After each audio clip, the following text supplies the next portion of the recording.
think everything has a solution. I'm a problem solver, and I definitely learned that from working in kitchens. Gráinne Mullins, an award-winning chef, a Forbes 30 under 30 entrepreneur who is the head chocolatier and founder of Grá Chocolates, which she set up in her hometown of Kilchreest in 2020. Welcome to GK Media Studios, and thank you for joining me on Garry Talks. If you're constantly getting yourself down, looking at the things that are going wrong, you're never going to move on and you're never going to get things done. Whereas if you can flip it and say, okay, I can find a solution to this, rather than looking at it as a constant negative, then you can get things done. But in all honesty, do you get tired trying to constantly flip things into a positive outcome? I believe that if you believe in yourself, believe in your dreams, you can achieve anything. This is a GK Media podcast.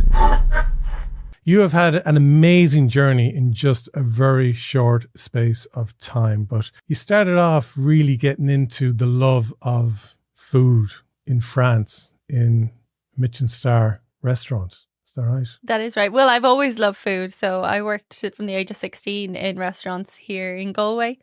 And it was only just after college that I decided to move to the south of France. So yeah, it's been an incredible journey. And were you doing like home ec in school, or was it? Yeah, I did home ec at school, but also my parents are fantastic cooks. My mum has a garden. We always had our own chickens. So we have a lot of fresh, good quality food. And I was always encouraged to bake and cook and do whatever I fancy. So yeah, from day one, from as long as I remember, I have been baking, cooking and making sweet treats for everyone. And were you inspired by the likes of your Gordon Ramsays, your Jamie Olivers, your Nigella Lawson? Yeah, definitely. I would have watched a lot of Jamie Oliver when I was younger, but not so much Gordon Ramsay. And Nigella, definitely. So yeah, Rachel Allen was one I always watched as well. So any cooking shows I could, that was what I was stuck to on telly. Okay, so you're in France and you're there for a few years studying, and then you get Young Chef of the Year. You return to Ireland, and in 2020, when the whole world is turned upside down and everyone kind of starts off doing maybe little hobbies or gigs on the sides, anything to keep them sane, you got into making chocolates. I did, yeah. I was making treats at home, keeping myself busy, going on my long walks, doing as much as I could, just like you said, keeping myself busy. And one thing I made was hand-painted Easter eggs as a gift for all of my friends and family. So once I made them, I put them on social media and loads of people started reaching out to me asking if they could purchase them. So that was the first time I ever thought that this could be an idea, this could be a business. And from there, I just started researching, developing and launched Grá Chocolates in July 2020, which was just over 3 months later. Well, and did you have a huge following on social media that you got a reaction like that? So I had not a huge following, probably around 6,000 to 7,000 people. It's grown since, but then I set up our own Grá Chocolates page and people just started sharing and sharing and sharing. People were excited about the launch. People were asking questions and it was absolutely incredible. So exciting. And was this the plan, like of January 2020? Was this? Not at all.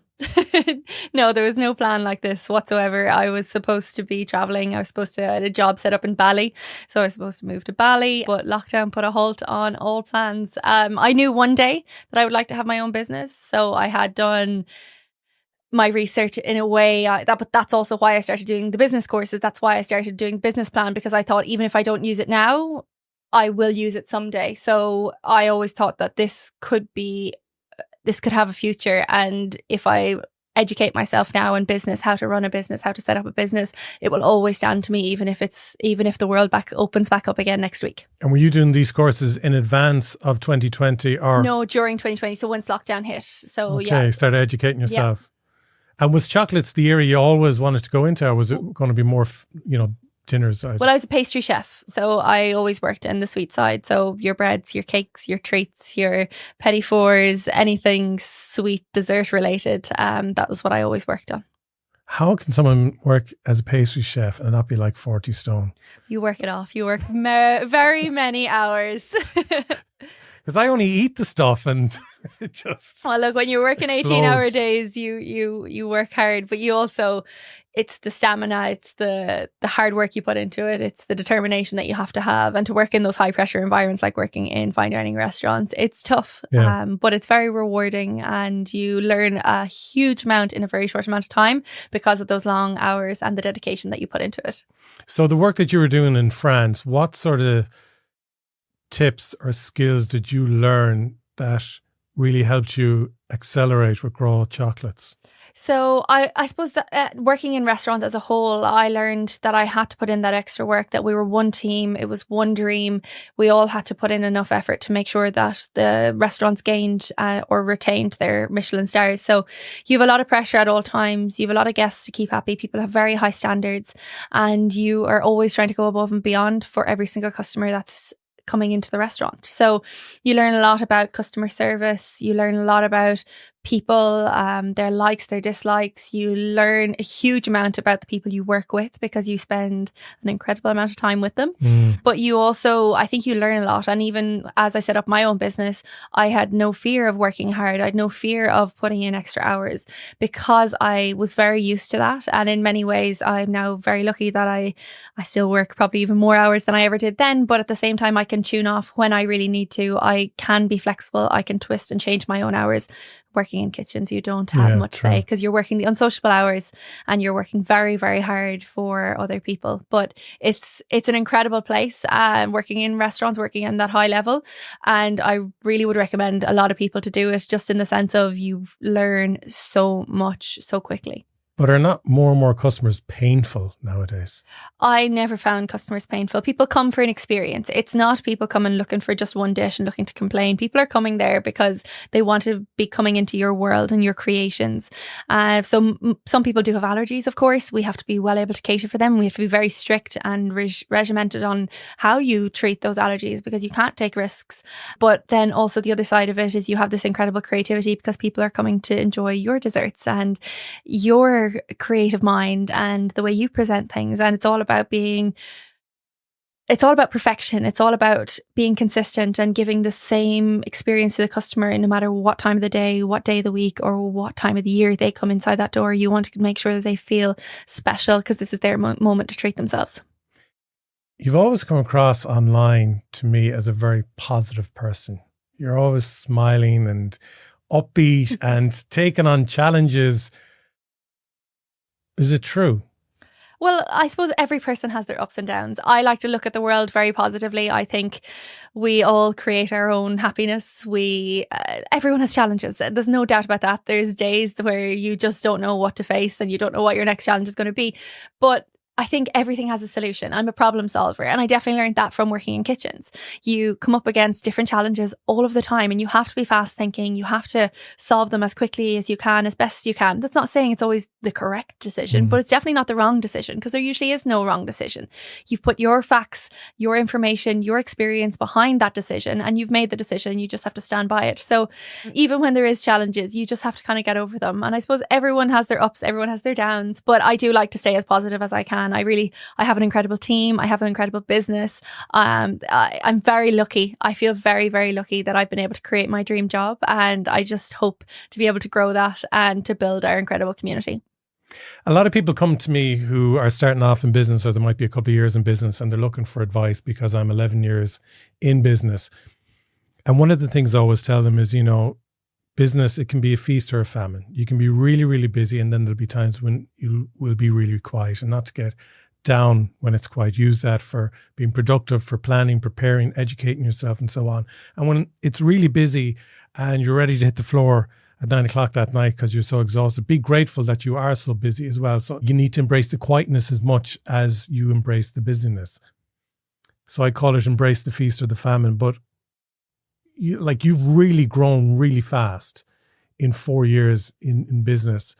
What would you say to someone who's only a year or two in business at the moment and is just still in that phase of struggling, questioning themselves and so on? Well, firstly, I completely agree. But we're a gifting business, so we're extremely seasonal. So every single year we have our feast and we have our famine. So summertime for us is our quiet time. We recognize that. Thankfully, now that we're 4 years in, I can actually recognize that. We can see patterns. We can set expectations for how much we're going to sell, what we're going to do. Do we have enough time?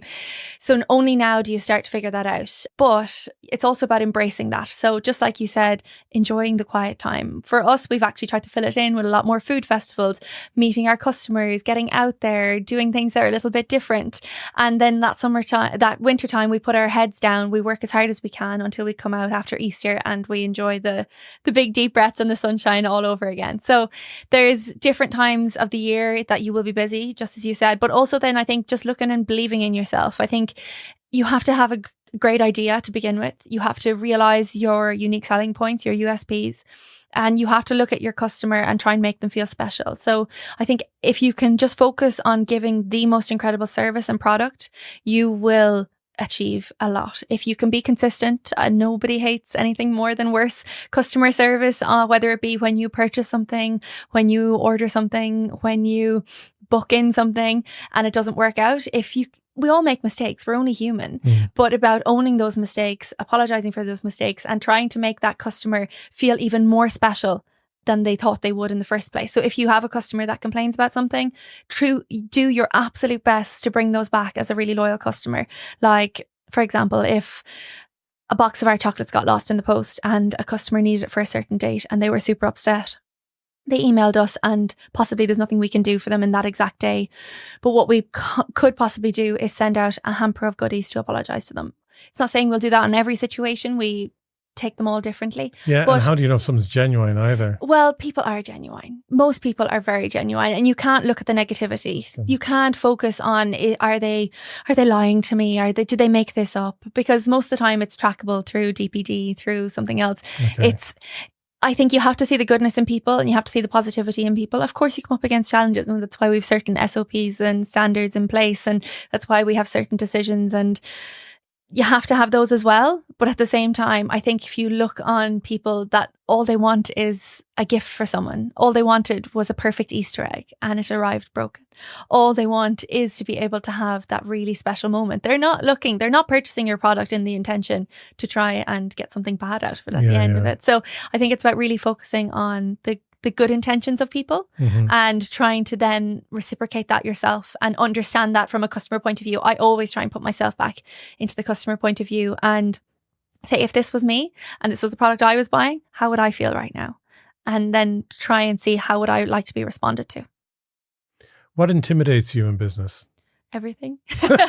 No, I suppose the future is very scary in many ways because you don't know what's next. As you said, it could be the famine next. It could be very quiet. But I think I always try and stay focused on the growth, on what's next, what's exciting, but also really focused on the day-to-day and what's happening internally. How are the team running? How's everything going? Having a great relationship with everyone.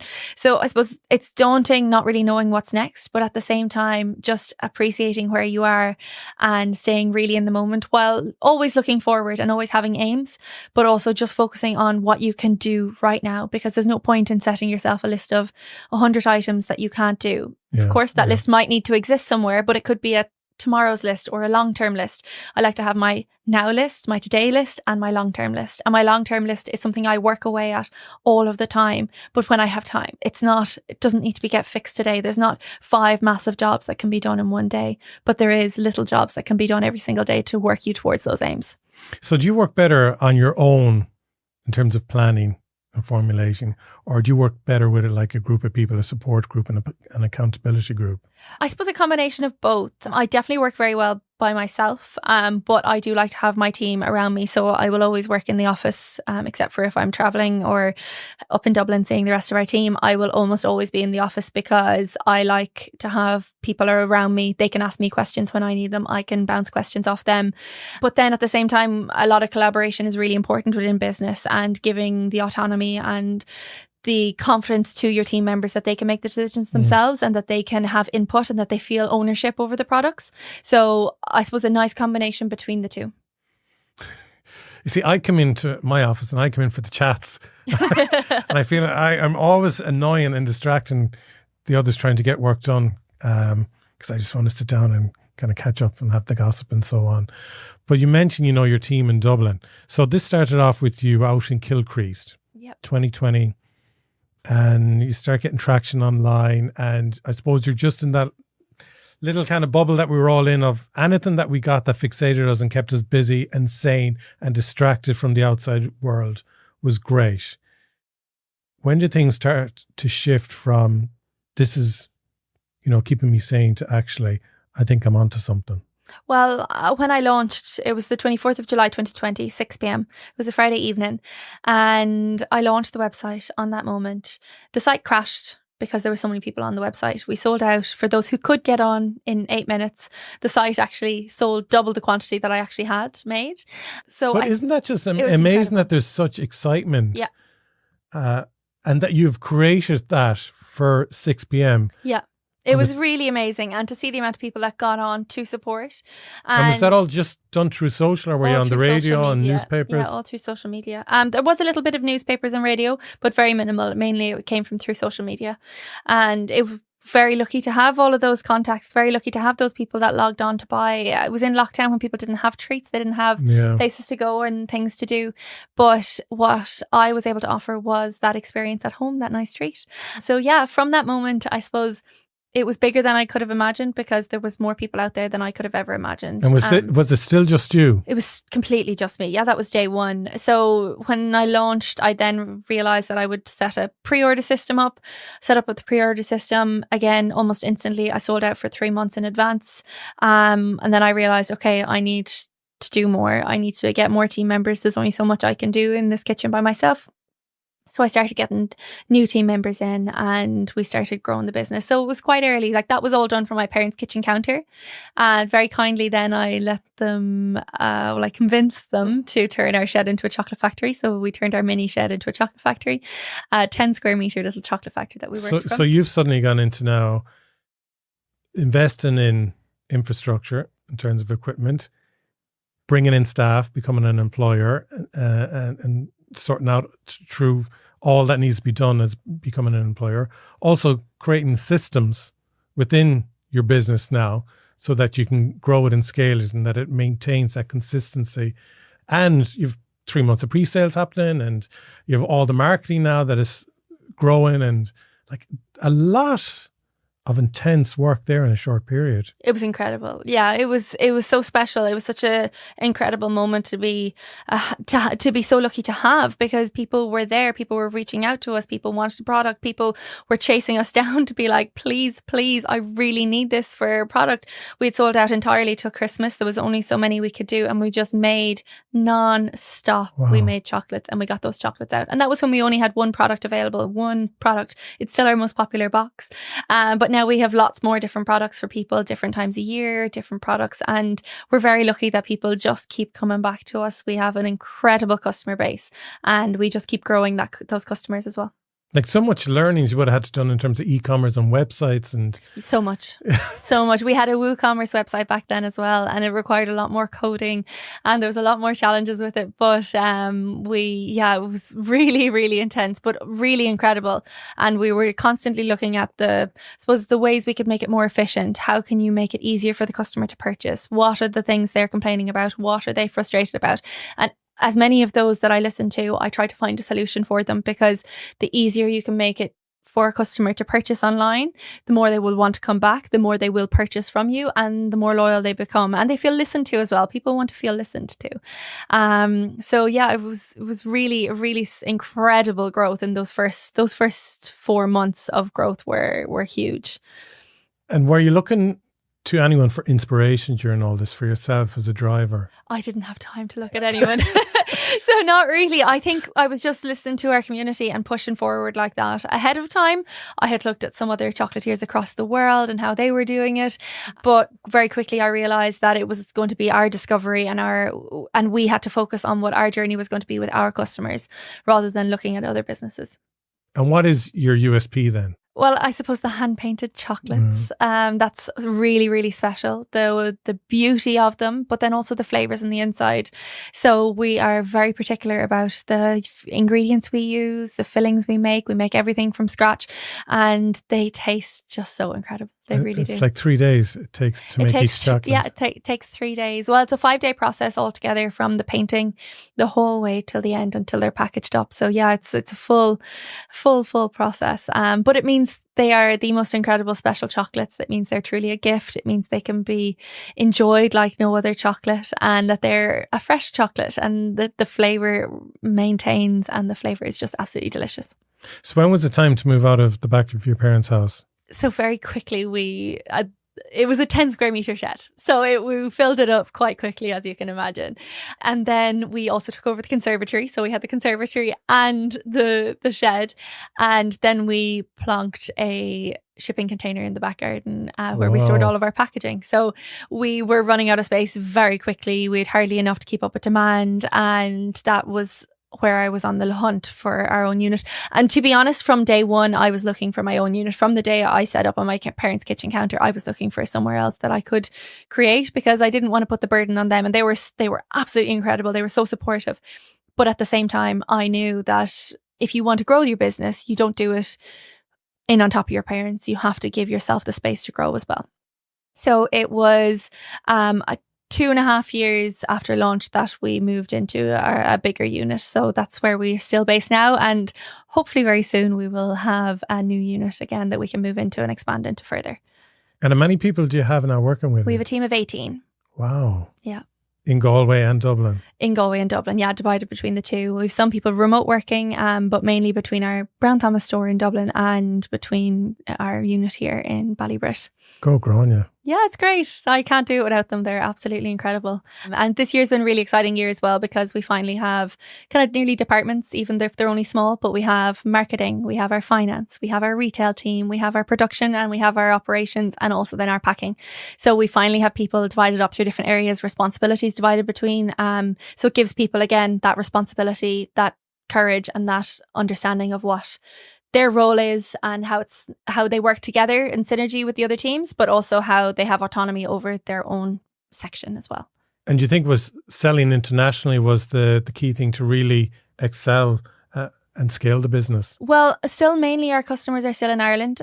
We do ship to the US, the UK and anywhere in Europe. So we do still get a good bit of orders, not just from Ireland, but a lot of our customer base is still Ireland. So we know that there's a lot of potential of growth still out there.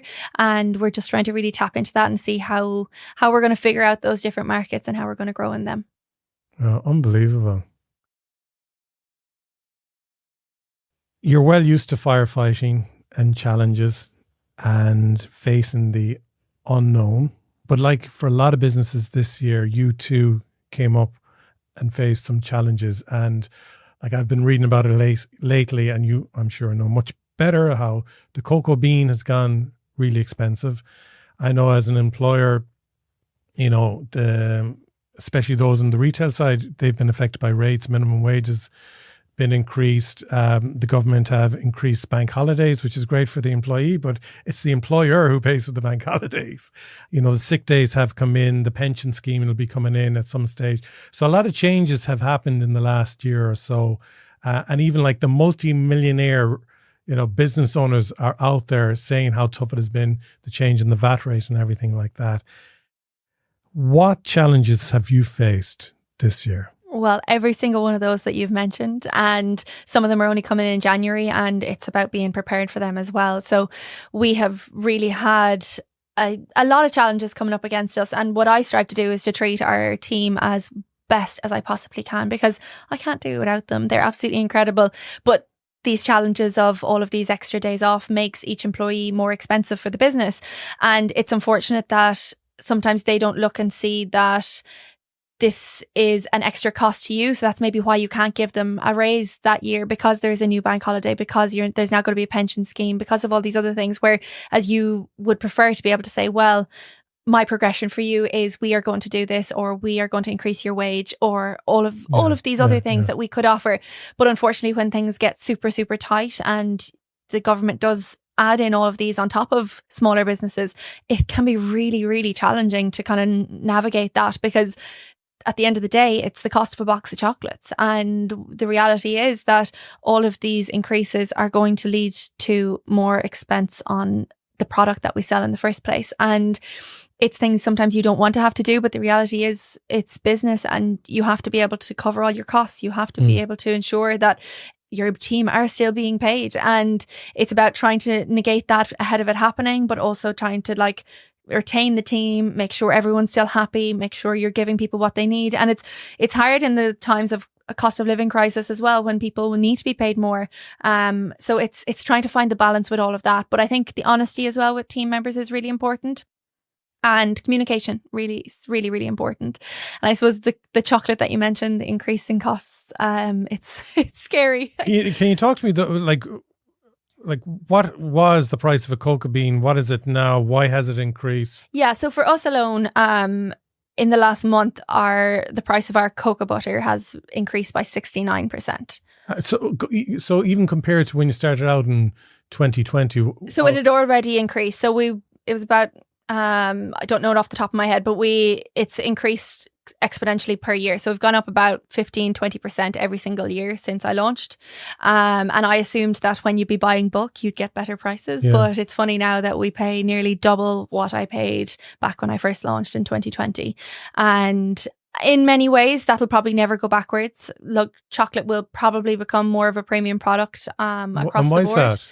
Well, across the board, I think people are buying better quality chocolate, or people are recognizing that if you do buy better chocolate, you are paying a proper wage to the people that are picking the cocoa beans, drying them the whole way through the process, and you're getting a higher quality product at the end. But even there's a chocolate manufacturer out there, like they've loads of businesses under their umbrella. The chocolate isn't great at all, but they've said like that the prices of the chocolate's gone up, and they're not premium. Yeah, then that's it. That's why chocolate's just becoming more expensive. There's no other way around it, because there was a shortage in the cocoa beans this year in the production of them in the Ivory Coast, and that has really impacted on the world supply of chocolate. So it meant the premium of. And is it too wet or too dry? Or? Yeah, it was a fungal infection that has gone. So yeah, it's really eradicated a lot of the crops. So the whole supply chain has been limited. So that if you do want to get your hands on any chocolate, the price has just gone skyrocketed. But look, at the same time, it's just one other challenge you have to deal with, and it's not easy, but I would assume that the prices will never go back down again, because I can't imagine our supplier ever saying we're going to drop the prices. But what we consistently do, we buy B Corp certified chocolate. So it is the highest quality standard in the sense of it's ethical. Everything about it, from picking the beans straight through to the end process, is the highest standards, B Corp certified. And we hope to continue on that. We will never change that, because we see how important it is that the supply chain, that every part of that supply chain is taken care of, that we are using products that either are local and made in Ireland and have a fantastic origin here and fantastic ingredients, because we make incredible products. But if it's not Irish, that it is super, super sustainable. So yeah, it's. And do you get the beans from the Ivory Coast, or can you get them from Africa? Or? You can get them from everywhere, but I suppose across the world, it's just a limitation on the stock that is available. So yeah. I mean, it's not fair. You have the cost of living. You had the Suez Canal incident, and the war in Ukraine, which is horrific.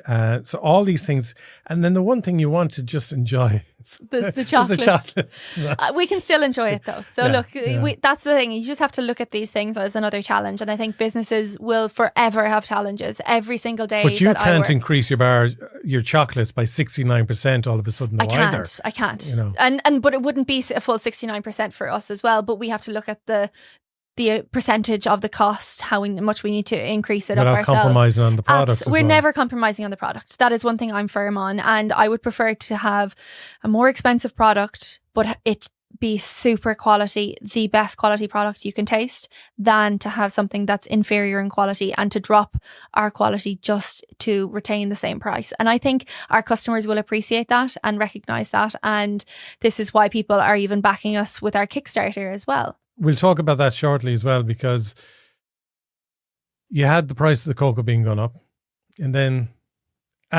other costs as well. We forgot about like electricity and all that. Insurance has gone up drastically. Like our insurance went up a good chunk this year, and like I got back onto them. I was like, how? Like, it doesn't make sense why it's suddenly gone up so much when there's been no claims, there's been no change of what's insured and so on. If anything, the value of what's insured has gone down as opposed to increase. But rent is another problem, isn't it? It is, unfortunately. So yeah, we're renting a unit, and unfortunately the landlord tried to double our rent. And you're only there 2 years, is it? We will be there 3 years, and it was at that point that they wanted to increase the rent, which is obviously not what you want to hear, and it's very stressful for a business to hear that. It's very hard to manage that as well, because you are reliant on the unit that you're in, the place you have spent a lot of money in, the infrastructure and everything you have fitted out in that unit. And it's not just a matter of moving to the unit next door, because it's not that easy. It doesn't have all the facilities that you require, and they're the challenges.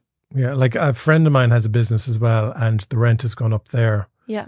And he's super stressed at the moment trying to find an ideal location, because again, it's probably with yourself, because they're dealing with food, they need to be like HSE certified. Absolutely. There's so much in terms of like the storage facilities, and that like there's no fungal or anything getting in, that it's, there's airtight containers and stuff, but also it's practical things of, well, his staff live on the east of the city, so he can't really move to the west because he's bringing everyone across the city then, and that causes other issues. And then it's the price of buying places, and are places big enough? And then if there's units available, but they're literally concrete floors and brick walls, and you're looking at huge money to get in electricity and air conditioning and all this, and fire officers coming in, and like, it's not easy for a business just to walk across the road to another unit to say, that's fine, we'll just move all our gear in here. It's not. And even it's down to planning permission and change of use and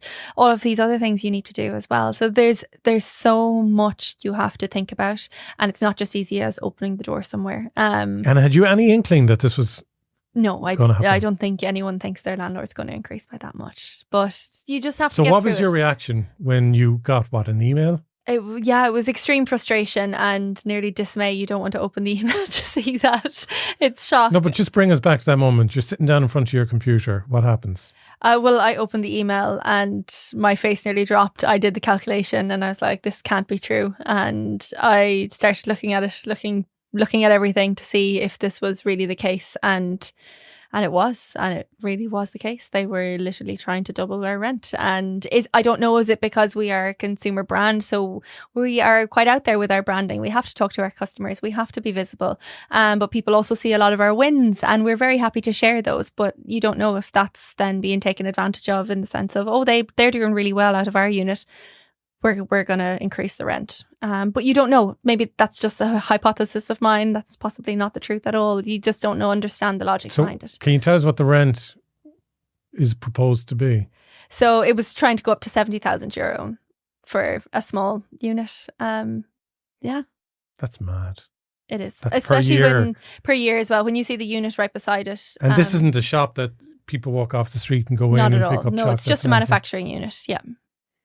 And in the same estate, there's many very, very empty units that are not being filled. So it's like people would prefer to see them empty than to be filled with thriving businesses or growing businesses. And could you, for instance, slide into one of those? Again, not as easily, because you're looking at your HSE certification, you're looking at your planning permission, you're looking at your 3-phase electricity and the air conditioning units that you've put in, and every other little thing you have put into that unit in order to make it work for you. So you're looking at basically a possible stop in business and a huge cost before you can recommence manufacturing again. Yeah. So what are you going to do?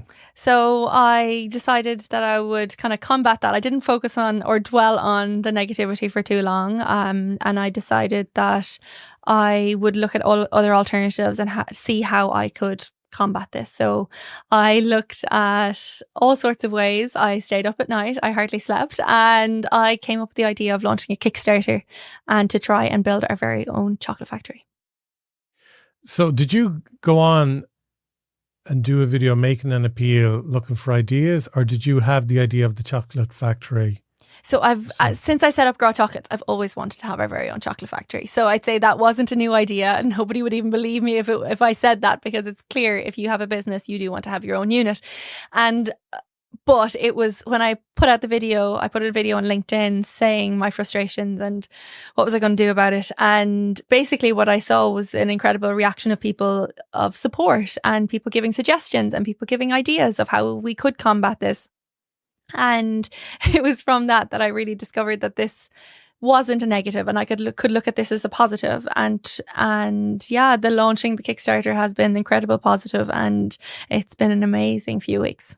I looked at the link yesterday. So you're doing a Kickstarter campaign to buy a site, piece of land, where you can then go through the different phases of getting planning permission, and then the building of the chocolate factory, and then the installation of everything in the chocolate factory and so on. So we're looking at probably 4 to 5 year period. Yeah, well, I would hope to do it as quick as we can, not to go too big at first, but to get a unit that we can move out of as quickly as we possibly can. So we have... So you can go screw you to the landlord. No, not like that at all. But just give us our own space, give us our own freedom, really focus on our growth and us taking our next step. And are you thinking of setting it up back near your hometown again? Wherever works. So I've viewed a lot of different sites over the past few weeks. So you're looking at even potentially anywhere in Ireland? No, Galway for sure. And again, no more than you said about relocating your team. I have to make sure that it's accessible to my team. Some of them get the bus to work. We need to make sure that they can get the bus to work no matter where we are.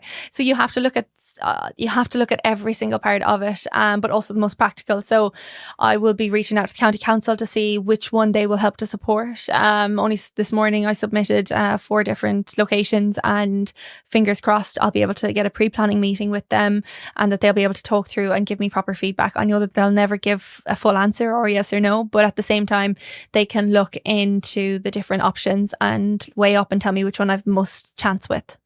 See, this is mad as well, because I'm sure you, with respect, you were busy enough a few weeks ago, let alone then having to suddenly be doing all this. I think I thrive off busyness as well, though. So I do love being busy. I will just get jobs done where they need to be done. So if there is a bit of idle time, I tend to fill it up. And maybe this is one of the things that I'm just going to be working on over the next few years. And maybe I'm a bit mad to think that I can do this as well as running the business. But I think once I start to get the people and the things in place, it'll start to do itself. So the Kickstarter campaign, you were looking to raise 50 grand in 30 days. And how the Kickstarter works is if you don't raise the money within that, and the default is 30 days, you can't make it longer. You can actually make it longer, yeah. Okay. But yes, if you don't reach the target within your set amount of days, all the money goes back. Exactly, you don't get 1 cent. So the pressure's on. You have to raise €50,000 within 30 days, and you've raised over €50,000. We did. Within 2 weeks, we had raised 50,000, which is really, really amazing, and completely down to our entire community. That is brilliant. And people still have a chance to get involved and support Gráinne and the staff's campaign to build a chocolate factory in Galway. If you go to Kickstarter.com, you can find Grá Chocolates under projects. But to make it easier for yourself, if you go to GráChocolates.com, you'll be able to get the link directly to the Kickstarter. And this is the cool thing then. These are all the different perks that one can get based on how much they can support the cause by, starting from €25, which can be your name on their chocolate fountain, which is cool. But there's loads of things. There's factory tours. There's a 3-month chocolate tasting subscriptions, 1 year supply of hot chocolate. You can create your own chocolate. There's the golden ticket to the launch party, where there's loads of, like, each of them there's a breakdown into what each of these different perks have. There's masterclasses. There's business mentoring with Gráinne. Now, this is, for me, is a really interesting one, because I know from talking to you, even though it's only been 30 minutes, that you are a brilliant businesswoman. Thank you. It just exudes out of you. I think for anyone in business or wanting to get into business or struggling in business, this is a really valuable series of mentoring masterclasses that you can get with Gráinne, because getting that one-on-one experience where you can ask anything it's transparent, it's confidential, obviously. It can help you excel so much because even just all the different challenges Gráinne has taken on and shouldered and educated herself with and so on. There's huge learnings there to be had.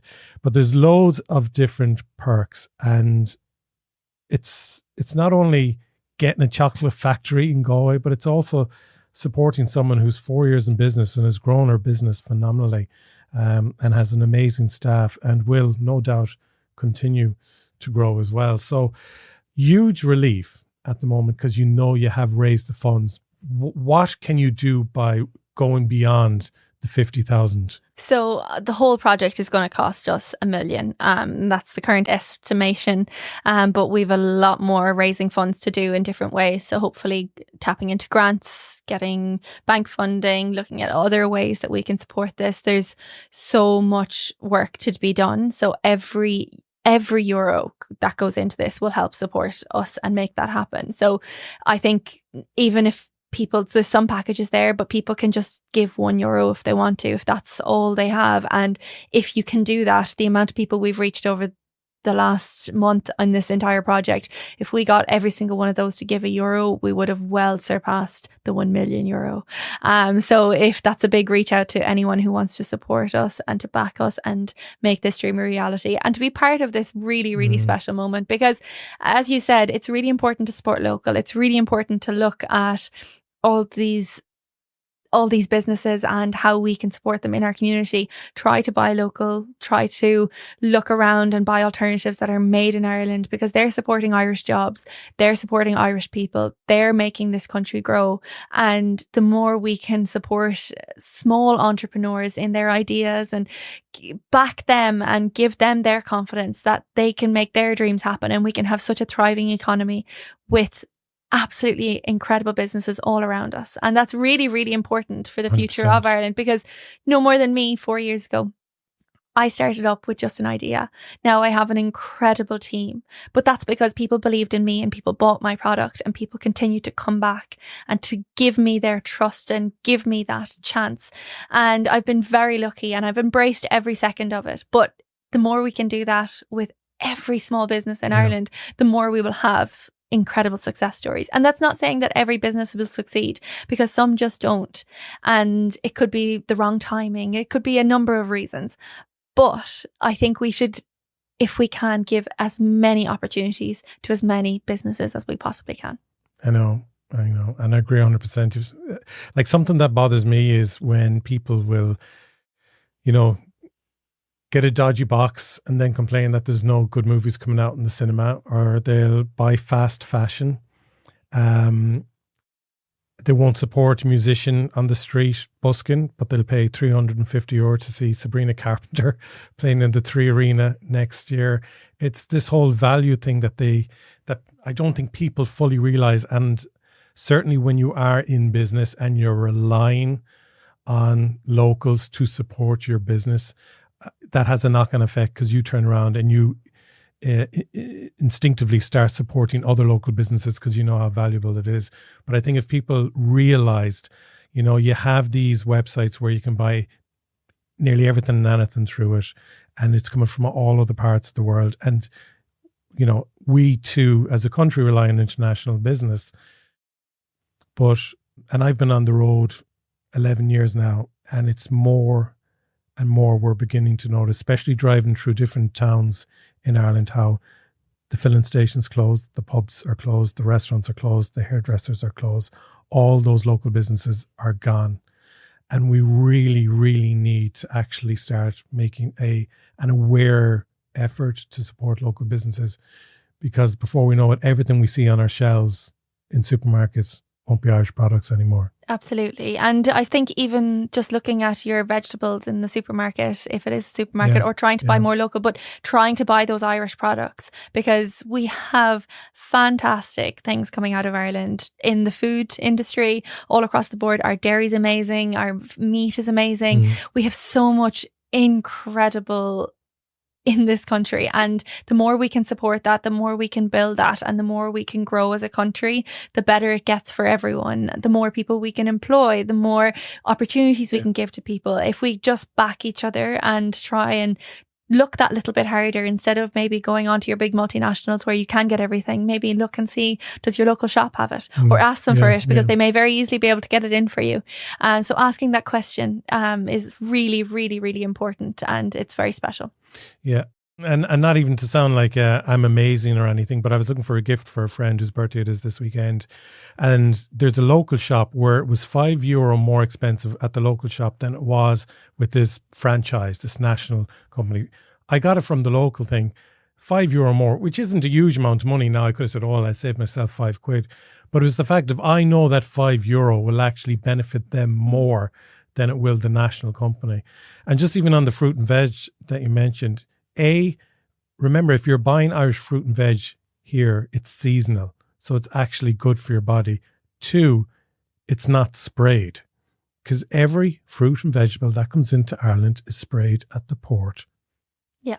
So just keep that in mind when you're buying strawberries from Chile or whatever. And nobody wants a crunchy strawberry that has travelled halfway across the world. You want a beautiful Irish, maybe a Wexford strawberry or a strawberry that's grown in your backyard. Days ago. Exactly. Okay, so big plan. Build a chocolate factory. Talk to me more about that vision, and have you built a vision board? So I have a few different types of vision boards. I have my Pinterest board for all the ideas and the themes. I am working with an architect at the moment to draw plans to see what it would look like. I have one person that works on flows and layouts that will help us build the perfect flow of building, because that's super important as well.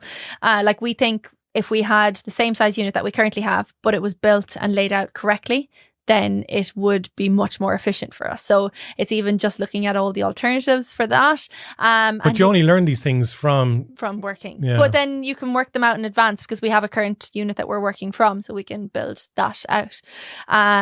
So it's all very, very exciting, and it's just incredible to think that very soon we will have our own space. And as I said, it's not specific. It may not be our own built brand new unit at the moment, but it may be a unit that we can do up and make right.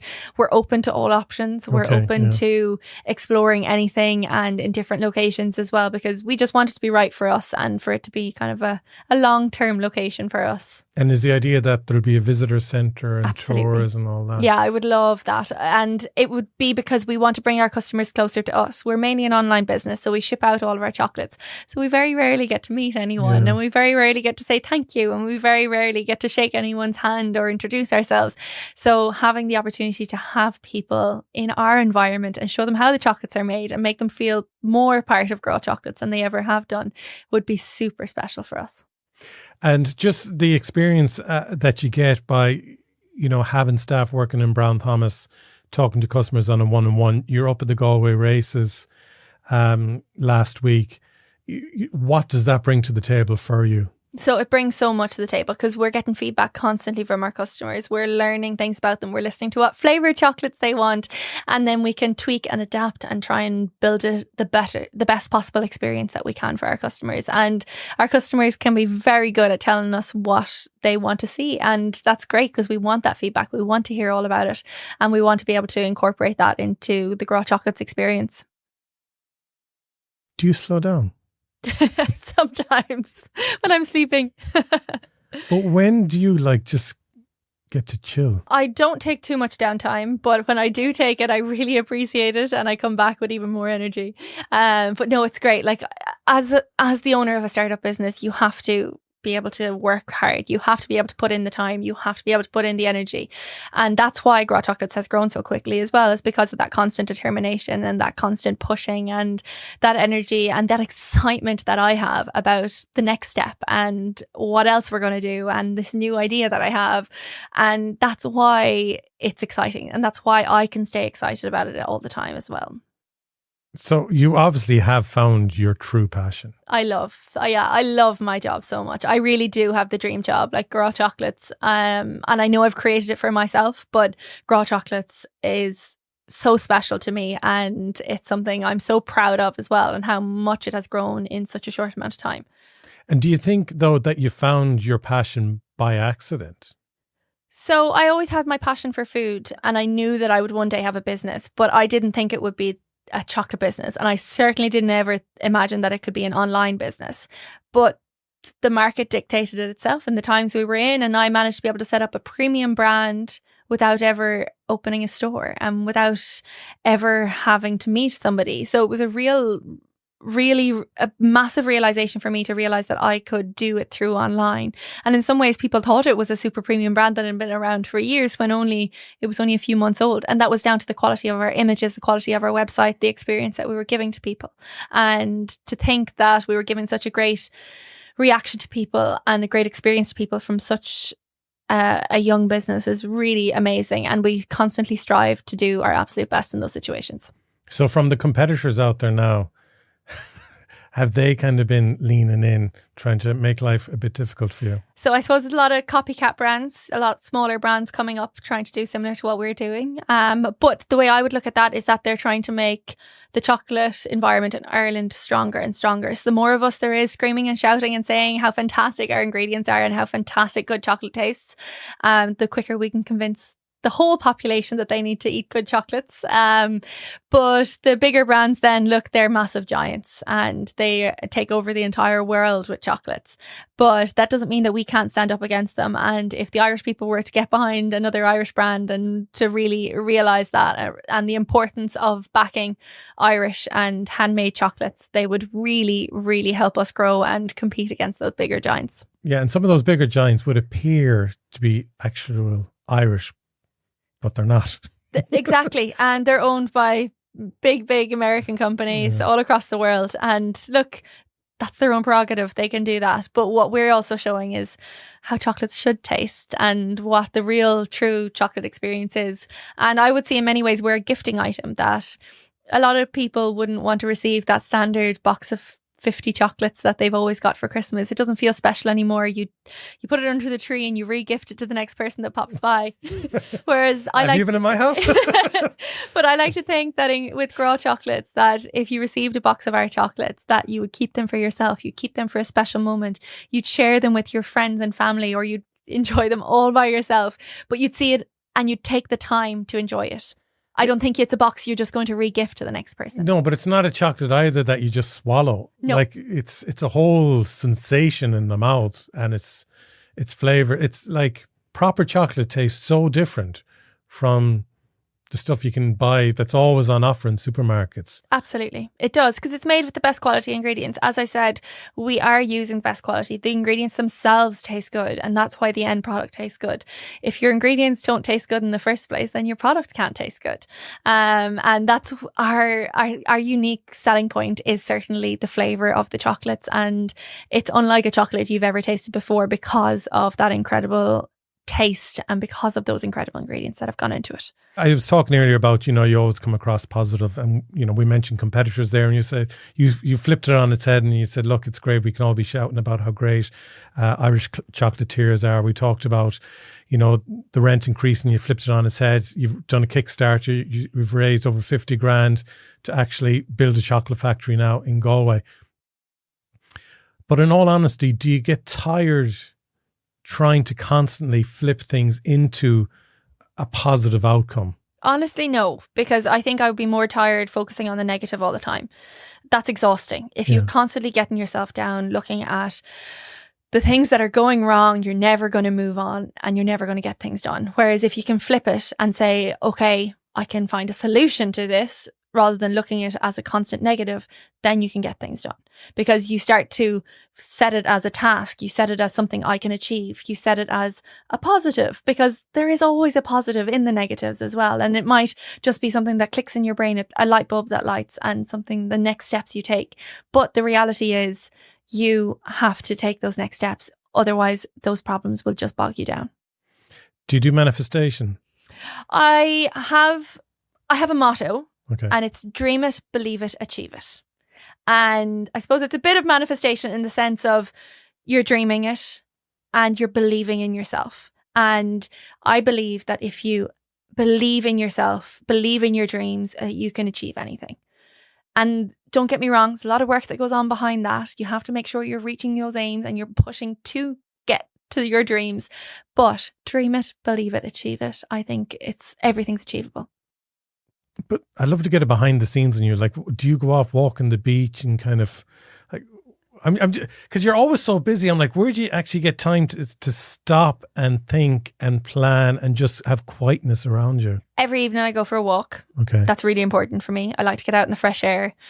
About an hour of bit of me time. If of course people can join me as well. My family or friends will come with me too. But I really enjoy that. I need That's that. probably a power walk than a stroll, is it? It actually is very fast. I'm often being told to slow down. But I like to walk fast. I feel like that gets my heart rate going, and it gets me kind of, it doesn't allow me time to think. It allows me time to just be in the nature more so, because it's you're walking fast and you're just getting Trying on with every step. Yeah, exactly. It's like when you go for a jog, that it kind of clears the mind. Yeah. So that's really important for me. Love walks by the beach as well. Absolutely love that. The bit of fresh air. So yeah, I'd like to do a bit for me as well. I love, as you can tell, to cook. So one thing I will do almost every evening, one thing I will miss if I don't get a chance to do it, is cook dinner. Okay. So really, I love that time of chopping your vegetables, deciding what you're going to make, coming up with flavors, cooking. It's that's more of a meditation time for me, because it's a bit of me time where I don't think of anything else and I focus on the food. So that's a really important time for me every evening. So the big plan for Grá Chocolates is the chocolate factory. What's the big plan for Gráinne? The big plan for Gráinne, well, to keep running Grá Chocolates, to keep growing Grá Chocolates, and also to focus on my own brand as well.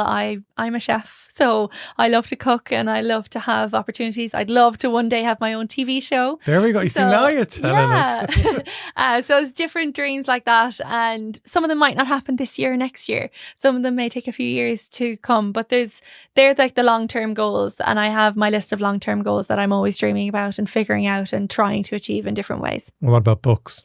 Books, I would love to have time to write a book. Because you could do a business book or a cookbook. True. Didn't even think of the business book. But definitely there's loads of opportunity there with kind of learning and the things that I've learned and sharing that. And I do love to share it. Like, I've shared with many young entrepreneurs and startup businesses, and even some other chocolate businesses that are starting up. I've told them what grants they need to get, where their first steps, where they should get this or where they should get that, because without that support when I first started, I wouldn't have got to where I am. And people don't always listen to every part of it anyway. So you're just passing on what you've learned, and it's about whether they can jump up on it and grab it. And if they can become a strong competitor of ours, then it only keeps me on my toes. And what about walking down London one day and seeing a Grá chocolate shop? I'd love that. I would absolutely love that. Yeah, to have our very own flagship stores would be really incredible.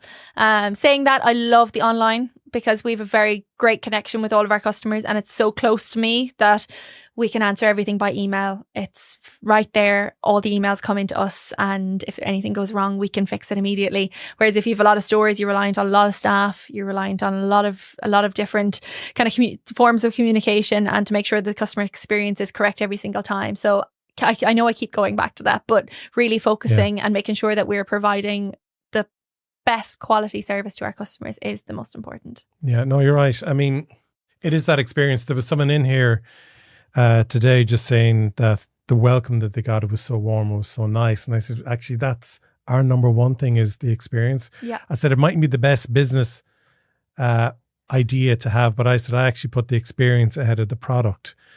And they're like, how do you mean? And I said, because someone could have us produce a video for them, and it could be the most amazing video, but they mightn't actually enjoy working with us. Or they could have a really good, strong video, but the process itself was absolutely amazing and fun and exciting as well. And they will remember the experience so much more. Absolutely. And it's that relationship building. Yeah. So especially with us, the way that we are direct to consumer, we have to look at our email flows. We have to ask for feedback.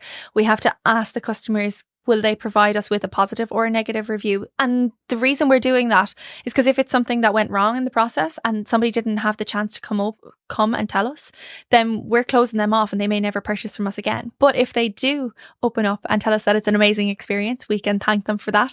But if they do open up and tell us it was a bad experience, at least we know. At least we know, and we can fix it. Yeah. And they're the really, really important things that you need to know while you're running a business. And if you don't ask those questions, you're not going to find out. So all of the things we do, as I said, on our website, but also behind the scenes afterwards, talking to our customers, connecting with our customers, all the language that we use, it's always very positive. It's always very lovely.